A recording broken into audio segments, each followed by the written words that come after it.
จากกำเมืองกับดีเจคำเพชรเจ้า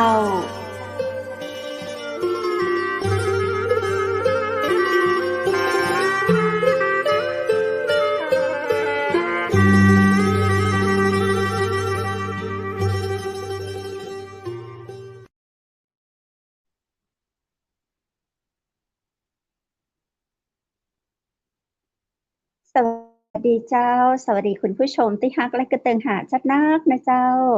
ยินดีต้อนรับเข้าสู่รายการอู้จ่ากำเมืองต่างเชียงใหม่มหานครแพร่ภาพออกอากาศจากอาคารวังสิงห์คำอำเภอเมืองจังหวัดเชียงใหม่เจ้าคุณผู้ชมและคุณผู้ฟังเจ้าปีกับปากะข้าเจ้าดีเจคำเพชรและทีมงานเชียงใหม่มหานครเช่นเคยนะเจ้าวันนี้ปากันในวันพุธที่7เดือนกันยายน2565เจ้าวันดีจะอี้เนาะขอให้คุณผู้ฟังและคุณผู้ชมเจ้าติดตามรับฟังรายการอย่างมีความสุขนะเจ้าพร้อมกับเรื่องราวดีๆที่เราจะมาเล่าสู่กันฟังในค่ำคืนวันนี้เจ้าจะมีในเรื่องของมรรคนายกน้อยจากจังหวัดลำปางปุณณเจ้ามาอู้มาจาตัวกันซึ่งวันนี้เปิ้นจะมาเล่าให้เราฟังในเรื่องของการเป็นมรรคนายกน้อยเป็นจะใดนะเจ้าคุณผู้ชมและคุณผู้ฟังติดตามรับชมแล้วมีคำถามหรือว่ามีข้อสงสัยหรือว่าอยากติชมจะใดชมกันเข้ามาได้เลยเน้อเข้ามาแล้วอย่าลืมกดติดตามกดไลค์กดแชร์ให้กับทีมงานเชียงใหม่มหานครเป็นการสร้างขวัญและกำลังใจให้กันและกันนะเจ้าเนาะเจ้าคุณผู้ชมและคุณผู้ฟังเจ้าโอกาสนี้ข้าเจ้าเจิญปากับเจ้าของโครงการมกทายกน้อยจังหวัดลำปางนะเจ้าแล้วเปิ้นกันนะจะเป็นประธานตวยนะเจ้าคุณวสานต์แสนตาเชิญเข้าสู่ห้อง VIP จังหวัดมหานครสวัสดีเจ้าครับสวัสดีครับผมนายวสันต์แสนตาลนะครับเป็นครูอยู่โรงเรียนแม่พริกวิทยาครับจังหวัดลำปางครับก็ขอสวัสดีไปยังดีเจคำเพชรและกับท่านผู้ชมที่อยู่ทางบ้านตัวนะครับก็เป็นครูที่ปรึกษานะครับกับโครงการมัคคณายกน้อยมัคคนายิกาน้อยนะครับตามรอยศาสนพิธีชุมชนอำเภอแม่พริกครับจังหวัดลำปางครับผมอ๋ออยู่ที่อำเภอแม่พริกจังหวัดลำปางเมื่อก็เจ้าครับผม โครงการนี้เปิ้นมีมาเมินหรือยังนะเจ้าโครงการนี้คือของทางโรงเรียนเนี่ยเพิ่งจะมีเทอมนี้นะครับแล้วก็พอดีเนี่ยประจวบเหมาะกับโครงการจิตสำนึกรักคนไทยนะครับที่เปิ้ลมีมาเมินแล้วครับของแม่พริกนี่ก็คือเราเข้าร่วมโครงการนี้ตั้งแต่ปี2562ครับพอดีแต่ละปีเนี่ยเปิ้ลก็จะมีธีมครับผมธีมแต่ละธีมของว่าจะทำอย่างที่ว่าเพื่อสังคมไทยเนี่ยร่วมคิดร่วมทำเพื่อสร้างสรรค์สังคมไทยเนี่ยครับธีมของเปิ้ลครับซึ่งโรงเรียนแม่พริกวิทยาเนี่ยก็ได้ส่งโครงการมาเนี่ยชนะเลิศมา4ปีซ้อนแล้วนะครับครับอ๋อผมตั้งแต่เข้ามา4ปีนี่คือเราชนะตลอดเลยครับผโอ้โฮมติดค่ะแส1ในดงความ10ยินดีจะครับนักเลยระเจ้าดับประเทศมานะครับผมเจ้าก็ได้มาเรื่อยๆนะครับจนปีนี้ก็คือเราอยากกับผมกับนักเรียนเนี่ยรับอาสาสมัครนักเรียนก่อนนะครับตามโครงการก็คือ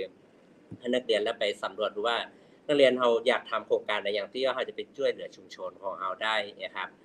กับนักเรียนก็มีรวมตัวกันมาได้สัก10คนนะครับเสร็จแล้วก็ไปสำรวจดูชุมชนปรากฏว่ามี1เปิ้นฮ้องว่าเป็นอาชีพก็ได้นะครับมรรคนายกซึ่งถ้าไปดูเนี่ยแต่ละหมู่บ้านของอำเภอแม่พริกนะครับหรือว่าที่ไหนก็แล้วแต่นะครับมรรคนายกจะเป็นส่วนมากจะเป็นผู้สูงอายุนิดนึงนะครับเจ้าซึ่งใช่เราก็มองครับผมเราก็มองว่าเอ๊ะแล้วเพิ่นอย่างบ่เอาละอ่อนไปนะครับแต่ด้วยทั้งเนี้ยเราก็ฟังมาแล้วว่าความเป็นละอ่อนเนี่ยจะไปเป็นผู้นำมรรคนายกนี่แปลว่าผู้นำทางศาสนาก็ได้นะครับก็เลยเข้าไปถามเพิ่นว่าความเป็นไปเป็นมาว่าถ้าเราจะเอานักเรียนหมู่เนี้ยที่สนใจนะครับไปเป็นผู้นำทางศาสนาเนี่ยมันจะได้ก่อนนะครับ ก็เลยเขียนโครงการนี้เข้ามาแล้วก็น้องๆก็รวมตัวซึ่งเกินคาดครับผมบอกว่าขอแค่10คนนะครับแต่นักเรียนสมัครมาเยอะมากเราก็เลยใช้ช่องทางนี้นะครับเอาเข้าไปสมัครกับโครงการจิตสำนึกรักเมืองไทยนะครับก็ผ่านการคัดเลือกมาและก็ได้ดำเนินการนะครับตามแผนที่เราวางไว้นะครับ ซึ่งนักเรียนที่มาเนี่ยก็จะเป็นนักเรียนทั้ง10หมู่บ้านครับที่ได้เข้ามาเป็นตัวแทนหมู่บ้านละคนเนี่ยครับก็คือวัตถุประสงค์ของเราก็คืออยากให้นักเรียนหมู่เนี้ยไปเรียนรู้กับพ่ออาจารย์วัดนะครับแต่ละหัววัดครับผมในอำเภอและไปเรียนรู้ว่าวิธีการแต่ละวันพระเนี่ยครับเปิ้นเนี่ยจะได้พังนะครับซึ่งได้ลงพื้นที่แล้วก็ได้เสียงตอบรับเป็นอย่างดีครับกับพ่ออาจารย์แต่ละหมู่บ้านเปิ้นก็บอกว่าดีละที่ว่ามีละอ่อนสนใจด้านนี้นะครับก็อยากให้เพราะว่าบ่เห็นเด็กน้อยมากครับยิ่งที่เราสังเกตคือช่วงนี้คือสถานการณ์โควิดนะครับคนไปวัดน้อยครับและก็แถมอย่างหนึ่งก็คือถ้าจะหันพวกวัยรุ่นหันละอ่อนเนี่ยซ้ำน้อยไปหาใหญ่ครับก็เลยว่าเราหมู่ละอ่อนเนี่ยก็เลยเข้าไปถามนะครับในวันลงสู่ชุมชนเนี่ยละอ่อนนี่จะตื่นเต้นมากครับก็คือจะไปถามก่อนมรรคนายกคือใครป้ออาจารย์คือใครเขาจะลิสต์รายชื่อมาหมดก่อนนะครับหลังจากนั้นแกคือละอ่อนเนี่ยได้ไปติดต่อสื่อสารกันเองนะครับว่านัดป้ออาจารย์แต่ละวัดเนี่ยแล้วก็ไปสัมภาษณ์เปิ้ลครับอย่างที่ไปก็มีหมู่บ้านแม่พริกบนนะครับหมู่บ้านแม่เชียงรายบนพวกนี้ครับเข้าไปเปิ้ลก็บอกว่าดีละที่ละอ่อนมาเริ่มทำเสียอีนะครับผมก็เลยถามว่าการจะเป็นมัคคณายกได้นะครับเปิ้ลต้องมีคุณสมบัติอย่างพังซึ่งตัวผมเองก็มีคำถามอยู่ในใจเหมือนกันครับเหมือนกับเด็กๆนะครับซึ่งเด็กนักเรียนที่มาอยู่ในทีมผมเนี่ยก็มีทั้งแม่หญิงและพ่อจ่ายซึ่งแม่หญิงเนี่ยจะมีนัดด้วยซ้ำนะครับก็เลยไปถามพ่ออาจารย์ว่าพ่ออาจารย์การจะเลือกมัคคณายกของแต่ละหมู่บ้านเนี่ยเปิ้ลเลือกกันจะใดนะครับก็เลยได้คำตอบมาว่า1ถ้าเป็นคนมีอายุน้อยต้องบวชมาก่อนนะครับต้องได้บวชมาก่อน2มีจิตใจชื่นชอบไปตั้งวัดตั้งว่านะครับ3มีจิตอาสาครับแล้วก็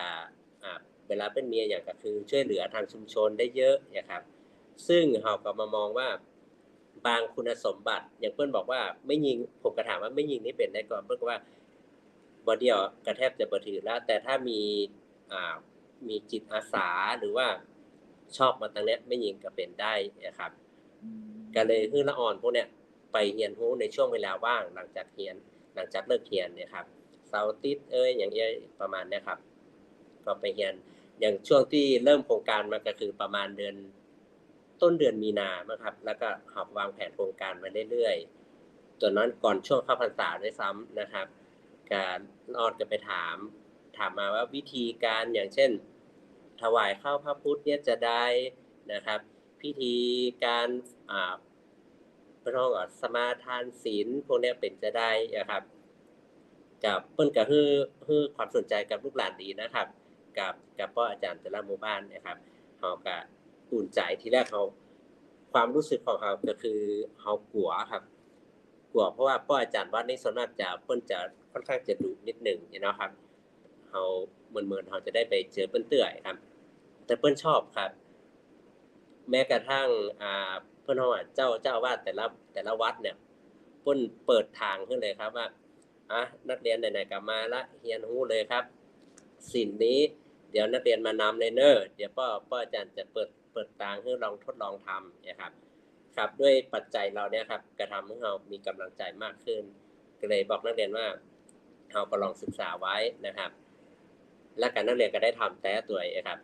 ช่วงนั้นก็คืออย่างก่อนวันเข้าพรรษานะครับนักเรียนก็ได้ฝึกได้อย่างนี้ครับแม้กระทั่งมาวันที่แห่เตียนนะครับวันนั้นโรงเรียนเขาก็จัดการแห่เตียนและเอาเตียนเนี่ยไปถวาย4หัววัดก็ได้นักเรียนหมู่นี้นะครับในการนำนะครับคราวนี้ทางนายอำเภอเพิ่นไปนะครับนายอำเภอผู้รับผู้ใหญ่เกษตรอำเภอพวกนี้เพิ่นก็ไปถวายเทียนตัวนะครับเพิ่นก็ขอนักเรียนหมู่เฮาเนี่ยครับช่วยนะครับฉะนั้นก็เลยมองเห็นโอกาสว่ามีแหมนักที่ว่าชุมชนเพิ่นขาดคนเหล่านี้นะครับถ้าไปดูเนี่ยบางหมู่บ้านแทบจะบ่มีเลยและพ่ออาจารย์ที่มาช่วยแต่ละคนเนี่ยก็คือ70อัพครับอายุเปิ้นครับ หูบ่ค่อยดีพังตาบ่ค่อยดีพังเนี่ยครับก็เลยบอกว่าแรกๆเนี่ยเขาอาจจะไปเป็นผู้ช่วยเพิ่นก่อนเนี่ยครับไปช่วยเปิ้นอย่างเช่นเปิ้นอาราธนาศีลจะได้กรรมนี้จะได้พังก็ลองโจทย์มาแล้วก็มาฝึกครับผม10คนนี้ทุกวันนี้ก็คือทุกวันพระนะครับเปิ้นจะไปเป็นแกนนำของหมู่บ้านแต่ละหมู่บ้านครับผมและแนวปปเราก็เอามาขยายในโรงเรียนก็คือทุกวันศุกร์นะครับเราจะมีตอนเช้านะครับคาบคุณธรรมจริยธรรมครับผมเราก็จะให้ละอ่อนพวกนี้ได้นำสวดมนต์ครับทุกเช้าของวันศุกร์ครับผมก็โครงการ กิจกรรมหลักๆของเฮาเจ้า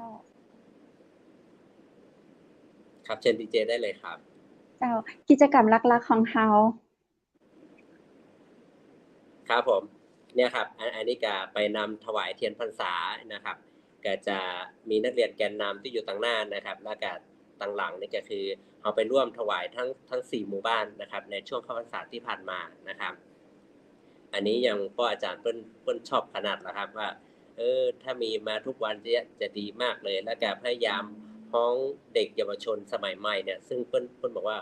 น้อยคนมากที่จะเข้าวัดนะครับลองมาศึกษาสิ่งเหล่านี้ดูนะครับอย่างผมโพสต์ขึ้นเฟซเนี่ยก็มีต่างคณะที่อื่นเพิ่นก็บอกว่าอาชีพเนี่ยถ้าเป็น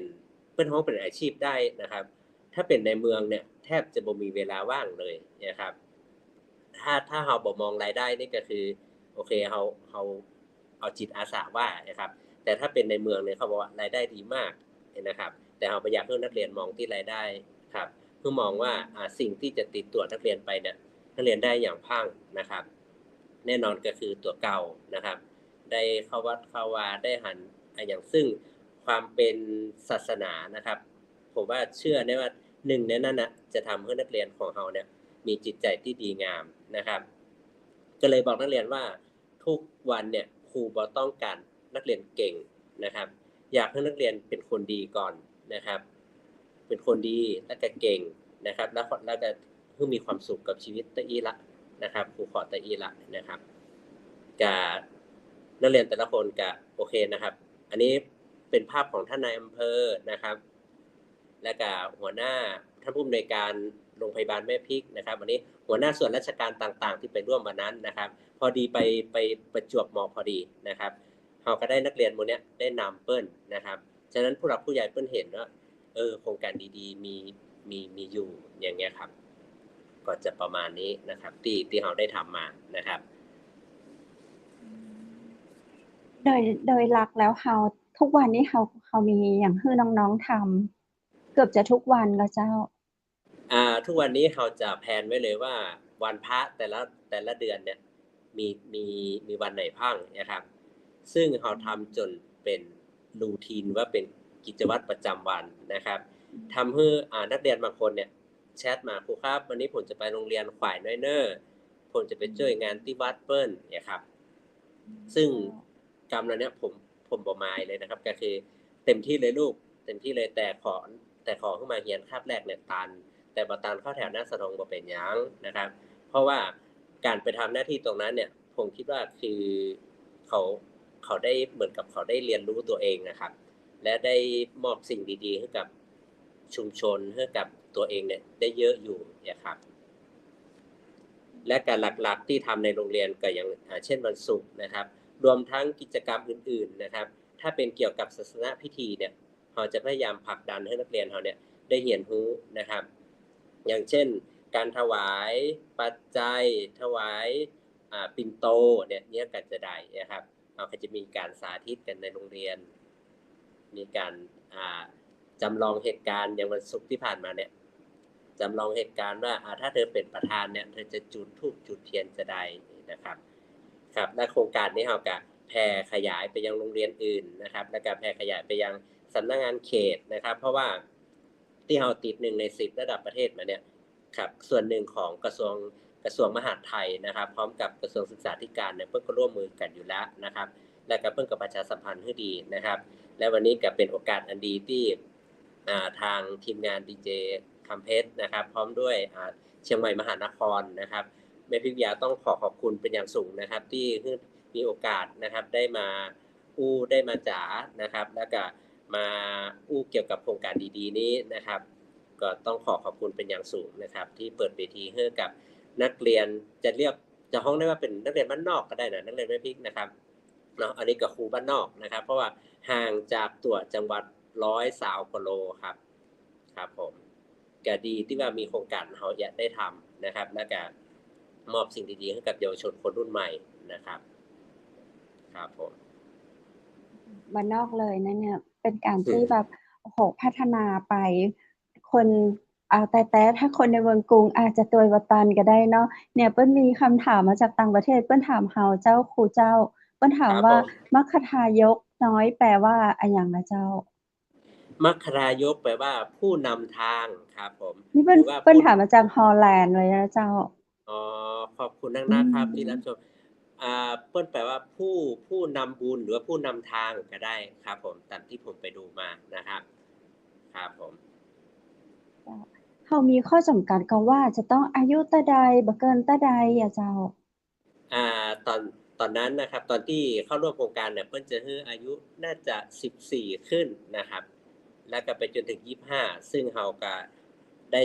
มัธยมนะครับจะอยู่ในช่วง14ถึง17-18ประมาณนะครับครับผมแต่ตอนเนี้ยคือถ้ายิ่งน้อยลงไปใครก็ได้นะครับที่สนใจนะครับอยากทำแบบเนี้ยก็คือเราประจำกัดเรื่องอายุนะครับเราเอาใจว่านะครับครับผม เพราะว่ายิ่งถ้าเป็นชุมชนเนี่ยผู้ปกครองผู้นำชุมชนเพิ่นชอบกันขนาดนะครับดีกว่านักเรียนเอาเวลาไปทำอย่างอื่นเนี่ยครับผมทุกวันนี้ผมก็ยังมีความชื่นชอบนักเรียนผมก็คือทำได้ดีละเนี่ยครับอาจจะมาถูกทางของเปิ้ลนะครับบางคนเนี่ยเด็กนักเรียนบางคนเนี่ยคือชอบไปวัดทุกวันพระเนี่ยแกบ่ขาดศีลเลยนะครับไปทุกวันพระครับผม ตอนนี้เฮามีน้องๆในโครงการกี่คนนะเจ้านักเรียนแกนนำของเราทั้งหมด10คนครับ10คนนี่เกือบจะคือได้แกน10นหมู่บ้านนะครับที่ำอ๋อที่เป็นผู้นำนะครับแล้วเราเอามาขยายผลในโรงเรียนนี่แหม260คนครับอืมก็คาดว่าตอนนี้เฮาทุกคนเนี่ยได้ซึมซับทุกวันน่ะ260คนนี่ถ้ามาอย่างสัก130นี่เนาะครับเอาสักกึ่งหนึ่งเนี่ยผมว่าสุดยอดแล้วครับอำเภอแม่พริกครับ อืม260คนนี้เฮาได้ทั่วถึงทั้งอำเภอหรือยังเจ้าครับผมเพราะว่าแม่พิทยาเป็นโรงเรียนประจำอำเภอครับก็อืจะได้มาทุกหมู่มบ้านครับนักเรียนที่มาเข้ามาเรียนของเรานะครับฉะนั้นเพื่อนๆที่บ่ได้มาเป็นแกนนำเนี่ยทุกวันพระที่ว่าเราไปถ่ายรูปมาเนี่ยก็คือเด็กนักเรียนไปทำเนาะแต่จะมีรุ่นน้องตัวรุ่นพี่ครับตัวไปทำอาจจะไปสังเกตดูนะครับไปอย่างทำวัดเย็นทำวัดเช้าทำวัดเย็นเนี่ยจะเห็นได้เยอะนะครับที่นักเรียนไปทำ ครับผมเพื่อจะไปเป็นกันหมู่แต่ละหมู่บ้านนะครับอันนี้อันนี้ก็เป็นไปรูปของปอครับอันนี้คือไปศึกษาอันนี้ไปการเรียนครับผมรู้จากมรรคทายกแม่นครับอันนี้ไปอืมติดต่อมมรรคทายคทายกกแต่อันนี้เป็นเนาะวัดแม่พริกบนนะครับน้องอืเพิ่นก็ลองไปมถามว่าอย่างน้องเนี่ยเป็นแกนนำเนาะอันนี้เป็นนักเรียนแม่หญิอืงนะครับมแกนนเจ้าำอยากเข้าไปศึกษาเรียนรู้นี่ได้ก่อเพิ่นก็ได้นะครับเชิญมาเลยป้ออาจารย์บ่หวงนะครับ อืแต่มแล้วก็ป้ออาจารย์นี่ก็ยังว่านะครับชวนเปิ้นมาที่มาขยายผลที่โรงเรียนเปิ้นก็มานะครับเปิ้นยินดีครับวันนั้นยินดีจัดนักนะครับอันนี้เปิ้นมาตัวยนะครับมาขยายผลมามาจาให้กับนักเรียนเนี่ยครับก็เลยมองว่าผู้เฒ่าผู้แก่เนี่ยก็ยังเปิ้นมาเนาะทุกวันนี้เฮาบ่สามารถที่จะคิดอันหยังได้ด้วยตัวเองนะครับเฮาบ่คิดว่าเฮาเก่งด้วยตัวเองทุกวันเนี้ยเฮามีมาได้เพราะคนรุ่นหลังนะครับ ฉะนั้นอืมคนรุ่นก่อนอย่างคนรุ่นหลังอย่างเราเนี่ยควรจะสืบสารสืบทอดสิ่งเหล่านี้ซึ่งมองเห็นว่าอย่างหมู่บ้านหนึ่งเนี่ยจะมีแค่พ่ออาจารย์แค่คนเดียวนะครับจะมีมาแหมคนหนึ่งเนี่ยเพิ่งก็ต้องดูหนึ่งวัยวุฒิดูอย่างกว่าจะตกลงกันได้นะครับแต่ถ้ามีนักเรียนหมู่เนี้ยไปช่วยผมว่าศาสนพิธีแต่ละตี้เนี่ยน่าจะน่าจะคล่องขึ้นหรือว่าจะสะดวกขึ้นเนี่ยครับที่ว่านักเรียนไปช่วยครับผมแล้วก็จะได้สืบต่อกันแหมยาวเลยประมาณเนี้ยครับใน ในความประทับใจในโครงการนั้นมรรคนายกน้อยนี้เรามีกิจกรรมอะหยังที่แบบเด่นๆจนเราได้รับรางวัลมากุปีนะเจ้าครูเจ้าเอาที่ก่อนหน้านั้น3ปีนี้ผมก็มี3โครงการนะครับที่บอกเกี่ยวกับมรรคนายกเลยนะครับขออนุญาตเล่าได้ก่อนครับก็ยินดีคือตั้งเลยเจ้าแต่ปีครับผมปี62นะครับก็คือปีนั้นเปิ้นมีประกาศเข้ามาก็คือให้นักเรียนได้ทำโครงการอะไรอย่างก็ได้ที่ไปลงสู่ชุมชนนะครับผมก็เลยมีโครงการหนึ่งซึ่งนักเรียนผมเนี่ยได้ทำวิจัยขึ้นมาก็คือวิจัยการพัฒนาสูตรอาหารไก่เพิ่มความแข็งแรงให้กับแม่ไก่และสีของไข่แดงนะครับซึ่งเมื่อก่อนเนี่ยมีช่วงหนึ่งที่ว่ารัฐบาลเป็นแจกไก่ไข่ให้กับชาวบ้านนะครับแต่คราวเนี้ยชาวบ้านด้วยการที่เลี้ยงไก่เนี่ยเลี้ยงไปปุ๊บเปิ้นกระจายหัวอาหารในการเลี้ยงนะครับและกันหนึ่งต้นทุนมันค่อนข้างสูงนะครับนักเรียนเราก็เลยคิดว่าแล้วเนี่ยจะได้จะไปลดต้นทุนสิ่งเหล่านั้นนะครับซึ่งวัตถุดิบที่มีก็คือหลังโรงเรียนนะครับเป็นปลากระถินนะครับกระถินป่านะครับซึ่งเป็นส่วนหนึ่งนะครับที่เราเอามาบดและย่อยเอาไปผสมกับอาหารกับหัวอาหารนะครับ1มีกระถิน2เปลือกหอยเชอรี่นะครับ3น้ำมันหมูพวกนี้ครับแกบลำข้าวโพดเอามาคลุกนะครับแล้วก็เอาไปแจกสูตรเนี่ยให้กับชาวบ้านนะครับอันนี้เราก็ได้รับรางวัลมานะครับก็เลยทำให้ชาวบ้านบางส่วนเนี่ยเอาสูตรอาหารเนี่ยไปใช้จนถึงทุกวันเนี่ยครับผมและสิ่งที่ได้ก็คือไข่ที่ออกมาก็คือแดงเหมือนท้องตลาดประมาณนะครับแล้วมาปีที่2นะครับเราก็ไปส่งเข้าไปแหมนะครับเป็นโครงการสืบสานและส่งเสริมการทำทูบไล่ยุงซึ่งตัวเนี้ยผมให้นักเรียนเป็นทำหยังก็เจ้าทูบไล่ยุงครับแต่เป็นสูตรขทูบองอำเภอแม่ไล่ยุงพริกอ๋อแม่นครับเจ้าซึ่งถามว่าทูบไล่ยุงมีนักก่อนในประเทศไทยหรือว่าในภาคเหนือเนี่ยมีนักครับแต่ถ้ามาดูของสูตรแม่พริกเนี่ยจะบ่เหมือนที่อื่นนะครับก็คือเราจะ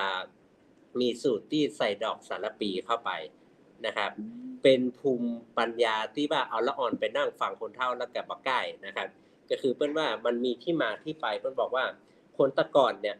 เปิ้นเฮาว่าหยังเวลาอยู่ห้างต้งหรือว่าเลี้ยงวัวเลี้ยงควายนะครับก็คือจะเอาควายไปมัดไว้ที่อื่นเนี่ยขโมยกันลักนะครับต้องเอามามัดไว้พื้นบ้านคราวนี้คนก็อยู่บนบ้านควายอยู่ลุ่มบ้านนะครับยุงก็มานะครับเปิ้นกระจายการสูงควันขึ้นมานะครับซึ่งเปิ้นกระจายตะไคร้หอมพวกเนี้ยครับ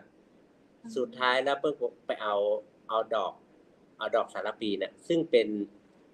ดอกที่ว่าปีหนึ่งออกแค่ครั้งเดียวนะครับแล้วมันก็มีผมไปดูแล้วในแม่พริกก็มีแค่หย่อมหนึ่งมีน้อยหนึ่งนะครับแต่ปีหนึ่งคนเฒ่าเพิ่นจะมักไปเก็บมานะครับเอามาไว้เป็นอย่างก่อนใส่น้ำส้มปล่อยที่บ่ครับไว้สาเก้าดำหัวนะครับครับผมก็เลยไปถามว่าอีแม่แล้วเอาดอกอื่นได้ก่อนะครับเพิ่นบอกว่าถ้าดอกอื่นปุ๊บธูปมันจะสีบ่งามนะครับอ๋อซึ่งดอกสารปีไปสีดูมันปุ๊บสดๆเนาะแม่นครับไปดูปุ๊บก็มีเฉพาะคนเฒ่าเท่านั้นที่ทำธูปอยู่ตอนเนี้ยครับผมก็เลยตั้งชื่อโครงการนี้ว่าเราน่าจะไปสืบสานและส่งเสริมครับก็เลยนำนักเรียนกลุ่มเนี้ยครับเข้าไปแล้วก็ไปร่วมทำนะครับแล้วก็เสร็จแล้วปุ๊บเอามาสอนกับเพื่อนๆในโรงเรียนนะครับเพื่อจะให้เพิ่นมีอาชีพนะครับติดตัวไปนะครับและถามว่าทุกวันเนี้ยพ่ออย่างถึงต้องไปเอาทูบไล่ยุงเพราะว่า1ทุกวันนี้คนเฒ่าที่เปิ้นทำน่ะทำกัน 4-5 คนครับถ้าถามว่าก้านหนึ่งประมาณ2บาทหรือ3บาทนะครับที่เปิ้นทำไปเนี่ยแล้วเปิ้นทำออกมาวันหนึ่งเปิ้นว่าถ้าทำแต้ๆเนี่ยได้เป็น100กว่าก้านนะครับฉะนั้นมันก็ตกอยู่วันละ200-300 บาทนะครับก็เลยมาบอกนักเรียนว่าทำอยู่ในโฮมนะครับ2วัตถุดิบเราก็มีในท้องถิ่นเราน่าจะมาช่วยและอีกอย่างหนึ่งผมไปถามคนเฒ่าคนแก่ละเปิ้นมีตลาดของเปิ้นนะครับส่งไปตามโรงแรมเชียงใหม่พังตามโรงแรมที่กรุงเทพพังเนี่ยครับเปิ้นว่าเอาไปใช้แล้วคือพวกเนี้ยเป็นธรรมชาติ 100% ครับก็เลยว่าน่าจะเอามาพัฒนาบ้างนะครับส่วนเนี้ยเราก็ได้นักเรียนส่วนหนึ่งตอนเนี้ยจบออกไปละครับจบจากแม่พิทยาระดับม.6 ไปนะครับนักเรียนได้อาชีพติดตัวไปนะครับและที่สำคัญก็คือ เป็นโครงการที่ชนะเลิศระดับประเทศเนี่ยทำให้นักเรียนอันนี้เป็นผลพลอยได้นะครับก็คือได้เซอร์ติฟิเคตมาว่าทำโครงการนี้ปุ๊บแล้วเปิ้ลก็ทำเป็นพอร์ตส่งเข้ามหาลัยเปิ้ลก็ส่งเข้ามหาลัยรอบพอร์ตเนี่ยก็คือเดินเข้าสบายเลยประมาณนี้ครับก็บ่ต้องไปสอบอันนี้คือผลพลอยได้นะครับแต่ยาวหน่อยนะครับแล้วก็มาปีที่3นะครับผมก็เลยมันเป็นช่วงโควิดนะครับเพิ่งกันเลยว่า นี่คือปี64ค่ะแม่นครับปี64นะครับทำมาอย่างก็ได้ที่ลงสู่ชุมชนแต่จำกัดด้วยที่ว่าโควิดนะครับเขาก็เลยมามองปัญหากันนักเรียนว่าโควิดจะยากครับเนี่ยจะได้ดีให้ชาวบ้านเขาเนี่ย1เดือดร้อนตลาดนัดแทบทุกตลาดนัดเนาะชาวบ้านบ้านนอกเนี่ยครับเปิ้นก็จะบ่มีตลาดนัดเลยนะครับเปิ้นเบิ่ทุกคนอยู่ด้วยกันนะครับจุ่มกันประมาณนี้ครับก็เลยว่าอันให้นักเรียนเนี่ยผมก็ออนไลน์นะครับบอกว่านักเรียนเราลองมาไปดูว่าแต่ละชุมชนเนี่ยมีดีอย่างพังนะครับของที่ดีของชุมชนเนี่ยและเอามาขายโดยขายบนออนไลน์ตลาดออนไลน์นะครับก็เลยใช้ชื่อโครงการว่า One Village One Product and One Online Market นะครับเป็น One Village ก็คือหมู่บ้านหนึ่งมีอย่างดีเอามาแชร์กันนะครับโดยที่นักเรียนของเราเนี่ยจะไปรีวิวสินค้านะครับซึ่งแล้วเราก็ทำเป็นเพจขึ้นมานะครับนักเรียนม่วนครับได้ไปลงรีวิวไปถ่ายของจริงประมาณนะครับขออนุญาตเพิ่นไปถ่ายยกตัวอย่างเช่นเอาช่วงนี้เลยครับถ้าไผ่เดินทางจากเชียงใหม่ไปกรุงเทพนะครับจะเห็นได้ว่าแถวแม่จังไฮบนนะครับมีบะแน่นะครับหรือว่าน้อยหนานะครับเรียงยาวเลยครับปีที่แล้วนี่แทบจะไม่ได้ขายนะครับเพราะว่าทุกปีเนี่ยจะมีพ่อค้าคนกลางนะมาฮับถึงสวนครับซึ่งไม่ได้ขายเลยครับเขาก็ได้การรีวิวตัวเนี้ยบอกว่าคือถ้าใครอยากเนี่ยเขาส่งตามไปรษณีย์เอานะครับนักเรียนก็ทำคลิปมาแล้วกับโพสต์ขึ้นเพจแม่พริกซิตี้เพจเถินซิตี้เนาะอำเภอที่ใกล้ๆนะครับสามเงาซิตี้ลำปางซิตี้นะครับเขาก็พยายามโพสต์เข้าไปนะครับถามว่าช่วยเหลือชาวบ้านได้ว่านะครับที่นี้มันก็ได้ส่วนหนึ่งนะครับโดยที่เราประชาสัมพันธ์นะครับและมีแห่งหลายหมู่บ้านนะครับที่ว่ายังทุกวันเนี้ยก็ยังอยากให้เราไปรีวิวอยู่อย่างผ้าทอบ้านผาปังนะครับกลุ่มจัดสารที่เราไปทำนะครับกลุ่มจัดสารบานาวบ้านแม่จังไฮลุ่มนะครับซึ่งเยอะมากเขาทำเป็นเกษตรเป็นรายได้นะครับการนี้ที่เราได้มาแล้วก็เราภาคภูมิใจอย่างน้อยกับนักเรียนเนาะ1ได้โปรโมทสินค้าของอำเภอเราอำเภอเล็กๆแต่สินค้านี้มีเยอะอยู่นะครับแล้วเราก็มาแลกเปลี่ยนซึ่งกันและกันโดยเราเป็นตัวกลางในการเชื่อมโยงไปประมาณนี้และทุกวันนี้เพจนี้ก็ยังอยู่นะครับก็คือเพจ One Village One Product and One Online Market นะครับก็คือเข้าไปดูได้เลยนะครับบางคนก็เลี้ยงกบเลี้ยงบ่ได้ขายเขาก็ไปรีวิวนะครับเลี้ยงกบพังไส้เดือนดินปุ๋ยจากไส้เดือนดินนะครับฉะนั้นสิ่งที่ละอ่อนได้นอกเหนือจากที่มาเรียนในห้องเรียนเนี่ยก็คือละอ่อนนะมีของจี้ในหมู่บ้านเฮาตัวกาประมาณนี้ครับเป็นเด็กมัธยมเนาะซึ่งถ้ามามองในช่วงนี้ก็คือส่วนมากจับมือถือจับอย่างประมาณนี้ครับแต่ถ้าเขาได้เห็นประมาณนี้ผมเชื่อได้ว่าเขา1มีความรักความห่วงแหนและแถมน้อยคือเขาจะบ่ลืมรากเหง้าความเป็นแม่พริกของเขาครับบ่ลืมตัวตนบ่ลืมว่าชุมชนเฮาพ่อแม่เฮาเนี่ยการเกษตรซะส่วนใหญ่ประมาณนี้ครับแล้วเปิ้นอยู่ได้จะได้นะครับก็อันนี้ส่วนหนึ่งแล้วก็มาโครงการปีนี้ก็คือหมดโควิดแล้วผมก็เลยมองว่าน่าจะเป็นอีกหนึ่งโครงการที่เราจะทำให้นักเรียนเราเนี่ยพัฒนาได้มากกว่าการเรียนการสอนอย่างอื่นก็คือพัฒนาด้านจิตใจนะครับก็เลยคิดโครงการเนี่ยครับมัคคณายกน้อยขึ้นมาครับผมก็เลยได้4ปีรวดครับระดับประเทศมาครับก็ต้องขอบคุณทางคณะกรรมการนะครับที่กรุงเทพเปิ้นจัดโครงการดีๆมาให้นะครับครับผมอยากจะต้องครอบครองรางวัลในปีต่อไปแหมเรื่อยๆแน่เลยเพราะว่าคุณครูมีการมองในปัจจุบันทำปัจจุบันเป็นการเชื่อมคือกับชุมชนได้แบบงดงามมากเนาะเพราะว่าจะเป็นดูแล้วแถวไส้เดือนแถวกบอย่างที่เป็นเลี้ยงเขาก็เข้าไปก่อแม่นครับผมก็ได้ไปเรียนรู้ตัวเด็กเหมือนกันนะครับ ครับต่างหมู่บ้านเพิ่นมีดีเยอะนะครับ แต่ละหมู่บ้านครับผมจะ แต่ เห็น บาง ว่า ทีเปิ้นบ่มีในเรื่องของการตลาดบ่มีใครมามองเห็น ใช่ครับ แต่ ใช่ ครูวสันต์ แสนตา แล้วก็น้องๆ มกทายกน้อยในโครงการดังกล่าวนี้ เข้าไปเป็น ครับ ตัวเชื่อมโยงให้กับท้องถิ่นของเราเจ้า ครับ จะมี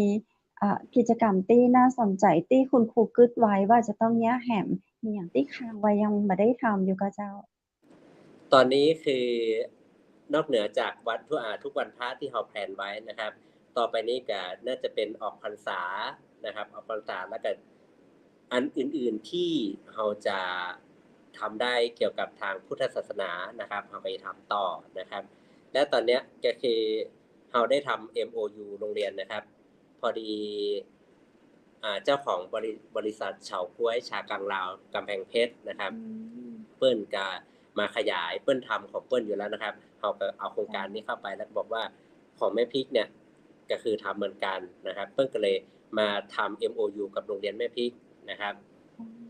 ก็คืออยากจะให้มีโครงการเนี่ยเกิดขึ้นนะครับ ก็คือถ้าทำได้ดีเนี่ยเปิ้นก็จะมีส่วนหนึ่งที่จะสนับสนุนงบประมาณให้กับทางโรงเรียนนะครับ อันนี้ก็จะรอดูการประเมินแห่งครั้งหนึ่งเนี่ยครับ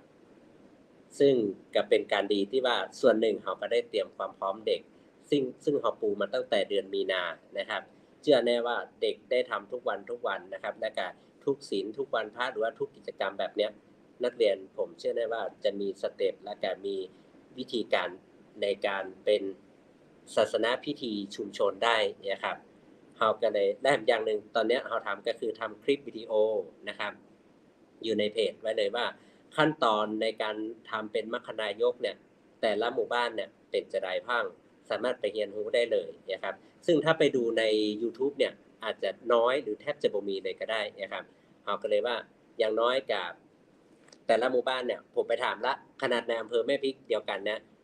เปิ้นยังบ่ค่อยเหมือนกันเลยครับ พิธีกรรมต่างๆนะครับก็จะแตกต่างออกไปน้อยๆประมาณเนี้ยครับจนกระทั่งไปถามพระอาจารย์ที่วัดแม่ปุ๊เปิ้นก็บอกมาเหมือนผมเลยว่าแต่ละหมู่บ้านของอำเภอแม่พริกเนี่ยเปิ้นก็บ่เนียบบ่เหมือนกัน ถ้าไปต่างอำเภอต่างจังหวัดและต่างส่วนภูมิภาคซ้ำบ่เหมือนกันเลยฉะนั้นถ้าเราทำคลิปวิดีโอหรือว่าทำอะไรอย่างไว้เนี่ยเอาไว้ไปอย่างเช่นลงยูทูบอันนี้ก็กึดไว้นะครับว่ามีคนแนะนำว่าเราลองไปลงไว้ยูทูบเผื่อคนอยากเข้าไปดูนะครับแล้วก็เปิ้นก็จะได้เห็นว่าของตังภาคเหนือหรือว่าตังในชุมชนแม่พริกเนี่ยเปิ้นมีวิธีหรือว่าพิธีกรรมประมาณนี้นะครับอันนี้สิ่งที่เราอยากจะทำต่อไปก็คือเอาคลิปวิดีโอเราเนี่ยลงในยูทูบครับผมครูเจ้าแล้วมีนักเรียนที่โรงเรียนแม่พริกนี้มีในศาสนาอื่นๆก็เจ้าแล้วทีนี้จะต้องมาเข้าโครงการนี้เราสังกัดน้องเปิ้นก็เจ้าตอนนี้คือถ้าตามใบสมัครก็คือ 100% เป็นพุทธหมดครับของแม่พริกนะครับครับเด็กที่เข้ามาครับผมก็ถ้าเป็นศาสนาอื่นเข้ามาเนี่ยเราก็ให้เขาได้เรียนรู้นะครับก็คงจะบ่เสียหลายนะครับ ก็คือรู้ไว้นะครับว่าศาสนานี้เราทำประมาณนี้ ซึ่งตอนเนี้ยของแม่พริกก็คือบ่มีศาสนาอื่นอยู่เตื้อประมาณนะครับในความประทับใจของครูในการทำกิจกรรมนี้เมื่อตะกี้เราฟังในความประทับใจของน้องๆเรามาฟังในความประทับใจของคุณครูเจ้าที่กึดจะได้มาทำกิจกรรมนี้แล้วมีความประทับใจหยังตามมาถึงจนถึงวันนี้เจ้า4ปีแล้ว4 ปีก็คืออย่างน้อยนะครับกิจกรรมมาอย่างที่ลงสู่ชุมชนเนี่ยครับคือโรงเรียนบ่ทำด้วยตัวคนเดียวนะครับถ้าลงสู่ชุมชนปุ๊บเนี่ยเราจะได้เครือข่ายครับอย่างน้อย1ผู้ปกครองเปิ้นหันนะครับว่าลูกเปิ้นได้ทำมาอย่างที่ผู้ปกครองอาจจะขอและนักเรียนบ่สามารถทำให้ได้นะครับและอีกอย่างก็คือพัฒนาชุมชนตัวเองซึ่งตัวเก่าเนี่ยอยู่มาเต้าน้อยนะครับแล้วก็แทบจะอาจจะละเลยหรือว่าห่างหายไปเยอะนะครับแต่กลับมามองมุมมองชุมชนของตัวเองมากขึ้นนะครับและก็อีกอย่างก็คือครูภูมิใจที่ว่านักเรียนส่วนหนึ่งเนี่ยนอกเหนือจากจะไปช่วยเหลือชุมชนตัวเก่าแล้วเนี่ยยังจะเป็นตัวอย่างให้กับรุ่นน้องรุ่นต่อไปนะครับผมเชื่อแน่ว่าถ้า มีโครงการใหม่ๆเกิดขึ้นเนี่ยและกระผมประกาศรับนักเรียนเนี่ยที่มาเป็นแกนนำเอาง่ายๆอย่างปีเนี่ยก็คือเกิน10 คนอยู่แล้วนะครับที่เข้ามาก็คืออยากเข้ามาทำงานนะครับและกับปีต่อไปเนี่ยถ้ามีโครงการดีๆผมเชื่อแน่ว่าเด็ก260 คนของผมที่อยู่ตรงเนี้ยน่าจะอา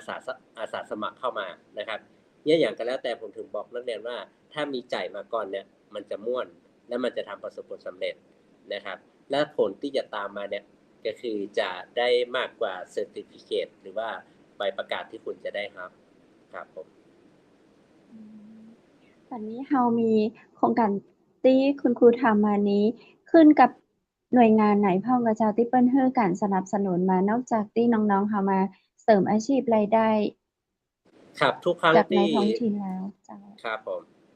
ทุกครั้งที่เราได้ชนะโครงการมานะครับก็คือนักเรียนเนี่ยลำพังนักเรียนจะทำเองมาได้นะครับอย่างเช่นเมื่อก่อนนี้ทำเรื่องอาหารไก่เนี่ยนักเรียนกลับไปติดต่อประสานกับทางเกษตรอำเภอนะครับไปดูว่าประชากรทั้งหมดของอำเภอแม่พริกเนี่ยเพิ่นมีกี่เจ้าที่เพิ่นเลี้ยงไก่นะครับแล้วก็ถามว่าไก่ที่เพิ่นมีแต่ละหมู่บ้านเนี่ยแต่ละเพิ่นจะมีสถิติของเพิ่นนะครับเป็นบัญชีเกษตรกรนะครับเอาไปสอบถามได้เลยนะครับเอาก็ไปที่ปรึกษาที่ทางเกษตรนะครับปรึกษาที่แผนมีผู้ใหญ่เก่งนะครับผู้ใหญ่เก่งนี่เป็นปราชญ์ชาวบ้านเป็นผู้ใหญ่ที่มีครบเครื่องในชุมชนของเปิ้ลนะครับเขาก็เข้าไปดูของเปิ้ลก็คือคำแนะนำดีมากนะครับว่าหมู่บ้านเปิ้ลมีผายพังเนี่ยฉะนั้นเด็กนักเรียนเนี่ยจะได้1เรื่องการประสานกับผู้ใหญ่นะครับซึ่งมันเป็นทักษะหนึ่งที่จำเป็นการที่ละอ่อนจะไปอู้กับผู้ใหญ่และการสื่อสารเรื่องบางเรื่องได้เนี่ยถ้าบอกฝึกถ้าบอกเข้าไปเนี่ยนักเรียนจะอู้ประจ้างนะครับฉะนั้นนักเรียนจะมี1วิธีโดยที่เราเนี่ยจะเป็นผู้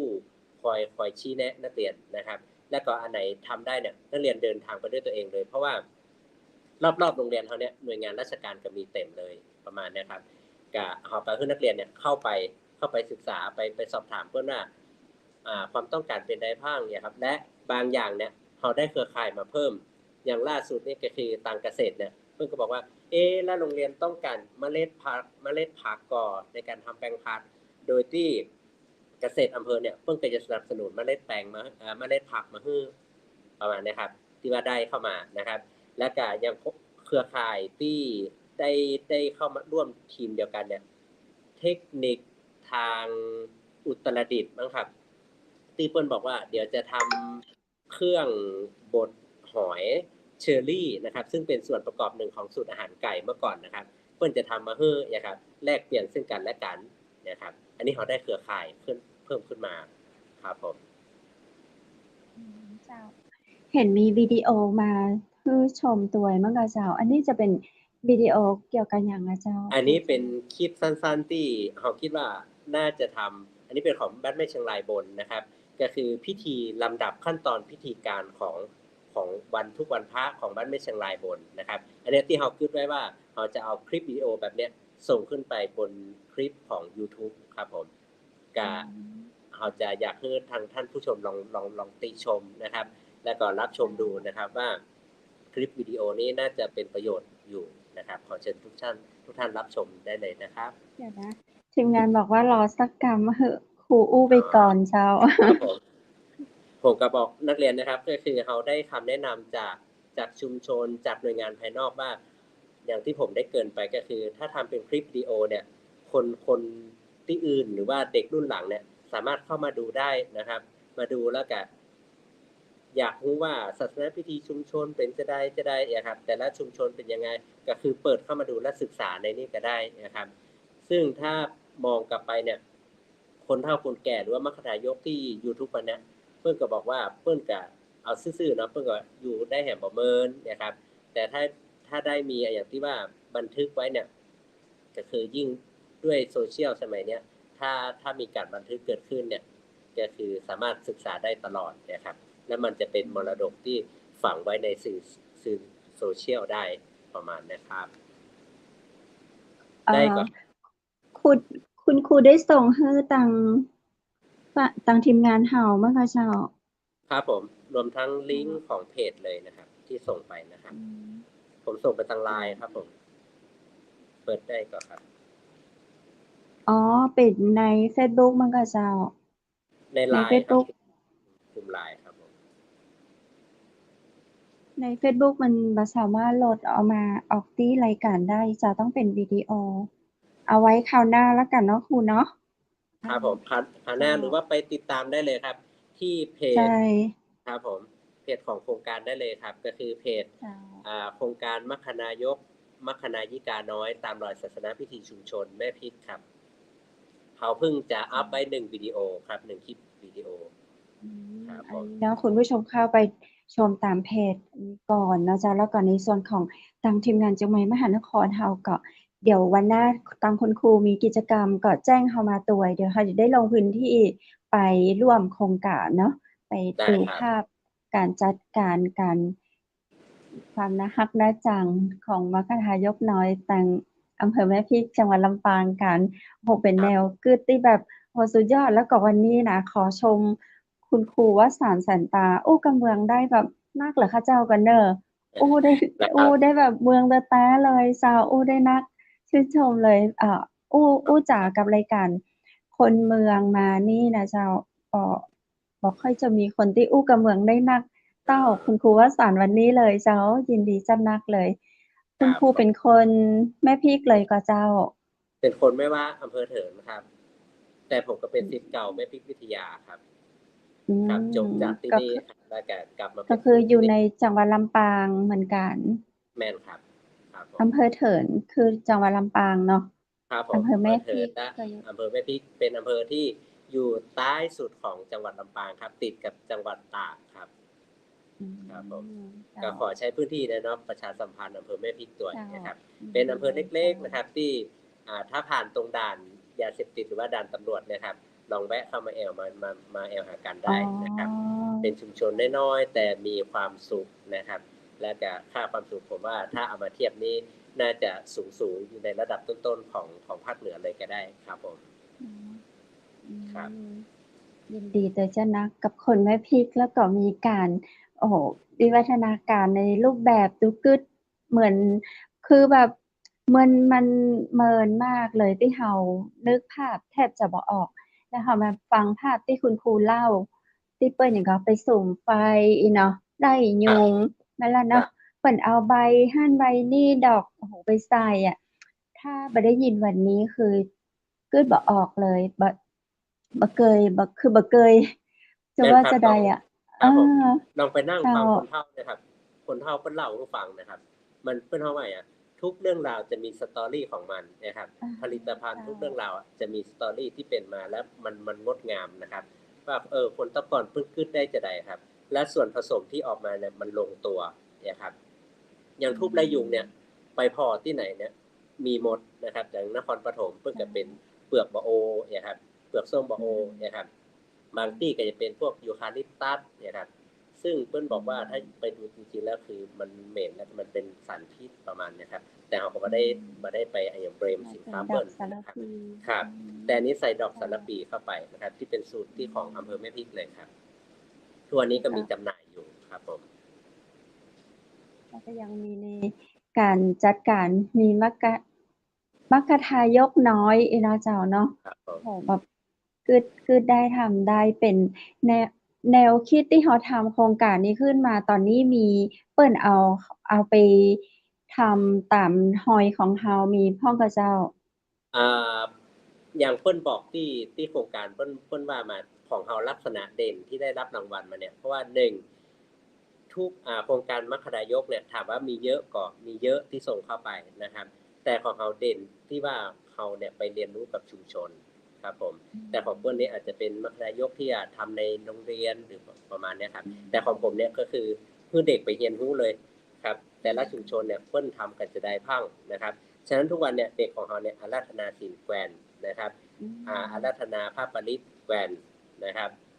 ซึ่งถามว่าตัวผมเองเนี่ยเป็นคุณครูนี่เป็นก็อาราธนาพวกนี้ ถ้าอ่านเนี่ยก็เป็นอยู่นะครับ แต่ทุกวันเนี้ยผมก็เรียนรู้กับน้าอ่อนไปด้วยเนี่ยครับ ฉะนั้น แม่นครับ ฉะ ละ นั้น อ่อน สิ่ง เก่ ที่ ง เราได้ ครับผม เจ้า เด็กก็คือไปเรียนรู้มาแล้วก็ละอ่อนก็จะโจทย์มานะครับ นักเรียนของผมเนี่ยจะโจทย์มาที่บ้านผมเนี่ยจะอินเนอร์ครับ ตามลำดับตามสเต็ปนี่มา แล้วเราก็เอามาลองเทียบกันนะครับ ซึ่ง ซึ่งทุกวันนี้ก็มีโพยหรือว่ามีทุกวันศุกร์ที่เราเอามาสอนนักเรียนแห่ง260 คนเนี่ยครับผมแล้วครูก็เรียนรู้ด้วยนะครับครับอารัธนาศีล แล้ว 5 เราก็อยู่เราก็มีโครงการของเราเนี่ย260 คนที่เราจัดกิจกรรมนี้ส่วนใหญ่เราจะทำที่โรงเรียนก่อน หรือว่าเราไปในแล้วเราก็ออกไปสู่ชุมชน อันนี้ทำในโรงเรียนนะครับ แต่เราก็เปิดโอกาสว่านักเรียนถ้ามีโอกาสเนี่ยนักเรียนเอาวิชาความรู้ที่ได้เนี่ยนักเรียนลองเอาไปใช้นะครับ อย่างน้อยก็คือบอกไปเป็นผู้นำเพิ่นก็ได้นะครับ นักเรียนลองไปอยู่แม้ขี้ข้างพ่ออาจารย์นะครับแล้วนักเรียนจะได้วิชาที่บ่มีสอนในโรงเรียนแน่นอนนะครับ ลองไปดูว่าการใส่ขันดอกการเข้าตึกพระพุทธเจ้าเนี่ยเพิ่นเนี่ยจะได้พ่องนะครับลองเข้าไปดูนะครับอันนี้สิ่งที่ผมแนะนำไปได้ครับผมดูเวลาถึงช่วงสุดท้ายของรายการครูเจ้าครูอยากฝากเรื่องราวอันหยังถึงไขผ่านตังรายการจังไหมมหานครเจิญเจ้าครับวันนี้ก็ในนามของครูคนหนึ่งนะครับของโรงเรียนแม่พิทยาเนาะจังหวัดลำปางนะครับถ้าคลิปวิดีโอนี้เป็นประโยชน์นะครับก็ขอฝากโครงการดีๆไว้นะครับหรือว่าสถานที่ไหนเนี่ยสถานศึกษาไหนอยากลองเอาไปทำก็ยินดีจัดนักนะครับและก็หน่วยงานไหนนะครับที่ได้รับชมหรือว่าอยากติหรือว่าอยากมีข้อเสนอแนะนะครับก็เอิ้นจ่ามาบอกผมได้เลยนะครับเพื่อผมจะเอาอาจจะมองข้ามหรือว่ามองมาถึงนะครับว่าจุดตรงนั้นน่าจะมาปรับพัฒนาได้เนี่ยก็ขอน้อมรับนะครับทุกคำติชมผู้ชมรายการในวันนี้นะครับและก็ขอขอบคุณทางเชียงใหม่มหานครนะครับพร้อมกับโครงการจิตสำนึกรักเมืองไทยนะครับพร้อมกับทุกคนที่รับชมอยู่นะครับจะสนับสนุนได้นะครับกับโรงเรียนเล็กๆของอำเภอแม่พริกนะครับซึ่งตอนนี้เรากับพยายามขับเคลื่อนนะครับอย่างที่เราบอกก็คืออยากได้ละอ่อนที่ดีมาก่อนเก่งนะครับครับผมอันนี้ขอฝากไว้ด้วยนะครับต้องกราบขอบพระคุณคุณครูวสันต์แสนตาจะนั่งนะเจ้าเดี๋ยวโอกาสหน้าเฮาอีกมาจากันแหมเนาะเจ้าเนาะแล้วก็ร่วมโครงการดีๆด้วยกันต่อไปในโครงการสำนึกรักเมืองไทยโครงการมัคคทายกน้อยจังหวัดลำปางจะควบคู่อยู่ไปด้วยกันนะเจ้าสำหรับวันนี้ขอขอบคุณเจ้านักสวัสดีเจ้ายินดีสวัสดีครับคุณผู้ชมคุณผู้ฟังเจ้าฟังแล้วนะชื่นอกชื่นใจนะเจ้าว่าละอ่อนแม่พริกละอ่อนลำปางบ้านเฮานี้เก่งนะเจ้าเข้าโครงการอะหยังเข้าไปแข่งขันเปิ้นก็ได้รางวัลปีกม้าพอเลาะละอ่อนว่าได้นะแล้วแต่ที่สำคัญนะเจ้าเนาะอย่างที่คุณครูเปิ้นบอกว่าเปิ้นอยากได้ละอ่อนที่ดีวันนี้มากกว่าละอ่อนที่เก่งนี่คุณผู้ชมและคุณผู้ฟังเจ้าวันนี้ลูกหลานต่างเต้าเฮาอยู่จั่งใดเป็นจะได้กันพ้องนะเจ้า เวลาว่างที่มีเอาละอ่อนของเราไปฝากไว้กับคุณครูวสันต์แสนตาในโครงการมัคคทายกน้อยที่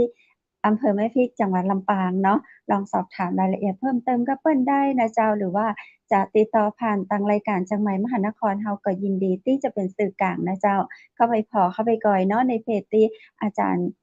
ที่คุณครูวสันต์แสนตาประชาสัมพันธ์ไว้เมื่อตะกี้นี้นะเจ้าเป็นกิจกรรม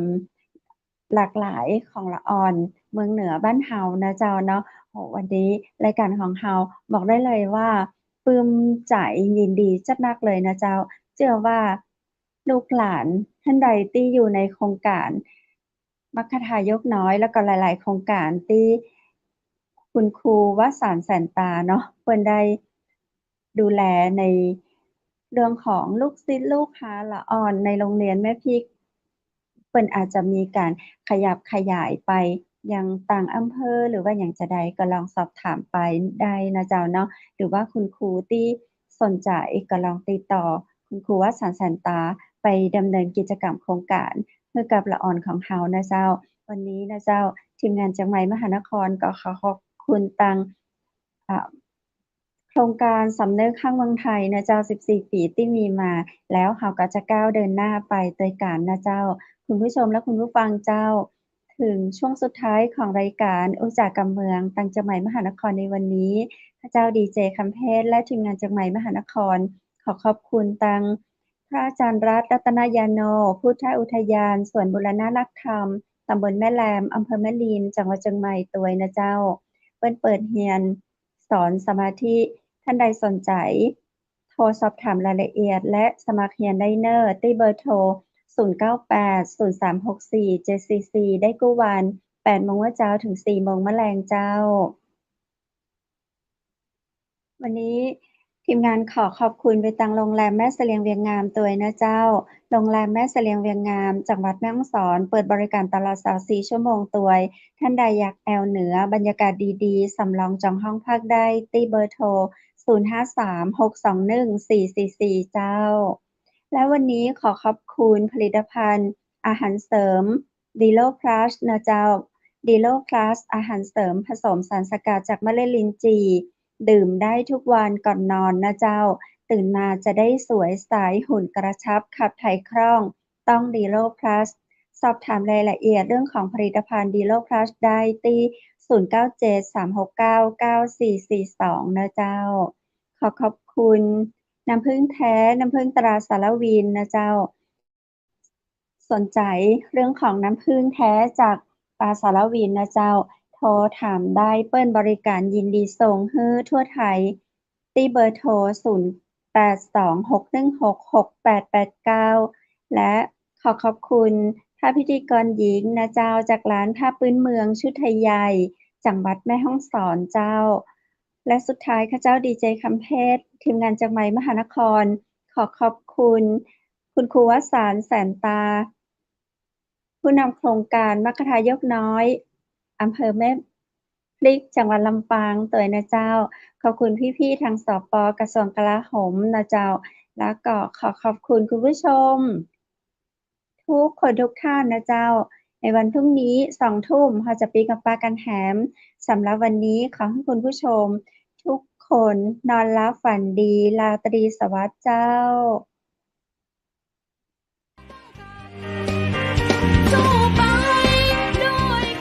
สถานีวิทยุเจียงใหม่มหานคร 107.25 เมกะเฮิรตซ์ขอแสดงความห่วงใยและเป็นกำลังใจให้ทุกท่านในช่วงการระบาดของโรคโควิด -19 ในครั้งนี้